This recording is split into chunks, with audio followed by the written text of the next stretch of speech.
The very familiar turnstiles that generations of Guamanians have happily passed through, ushering them from the bustle of the Tumon Strip to a world of nature, discovery, and wonderment, is now closed, at least for the time being.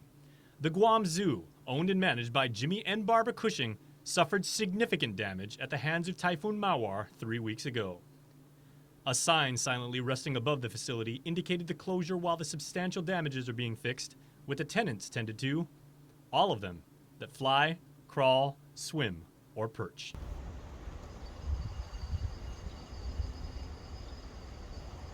Miraculously, the animals themselves fared incredibly well during the storm, even if their pens, aquariums, and sanctuaries are now grossly twisted, fallen, and broken remnants of their normal conditions.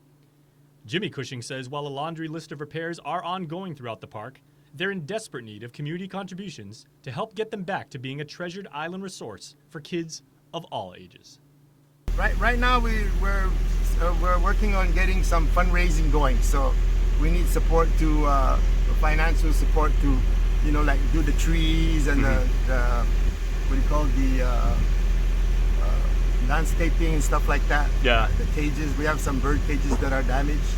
Julia Wagner runs zoological disaster response, rescue, and recovery, and rushed to Guam to help set up help once the storm passed, with the Cushing's swift dedication to rebuilding the facilities next to Matapang Beach making an immediate impact. I've been very amazed by how quickly they were able to get the animal habitats to a place that were more visually appealing. I will say that they did a remarkable job keeping the animals safe and housed during the storm.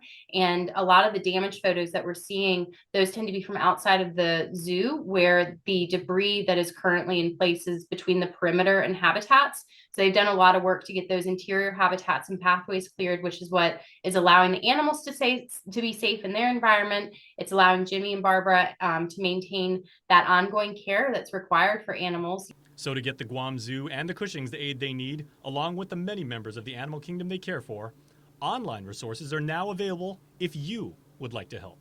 The donor portal that has been set up, and so all funds go directly to the Guam Zoo. ZDR3 does not receive any portion of that. We just help to make sure they had that pipeline. And then also there's an Amazon wish list. So if you want to really pick out the specific items, I had the pleasure of sitting with Jimmy and Barb and really selecting what it is they were asking for, and everything on that list they really thought hard about. While the team remains committed to reopening, there is no hard timeline for doing so.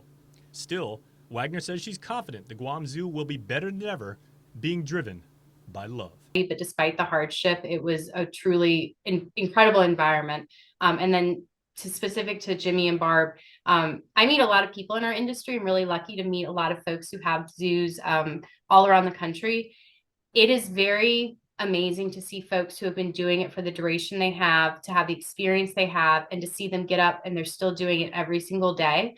The Typhoon's closest point of approach on Guam came on Jimmy and Barbara's 49th wedding anniversary.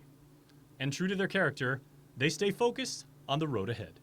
And I actually asked Jimmy and Barbara about that, which was, that must have been very hard. And where do you want to see yourself on your 50th anniversary, because hopefully it's different. And they kind of thought about it, and their answer was, well, we want to be here. And I was like, okay, well, I'm so glad that your trajectory is exactly, in this line. I was like, I think the goal, though, is to be here and have things be rebuilt. And they were in agreement. Reporting for KUAM News, I'm Jason Salas.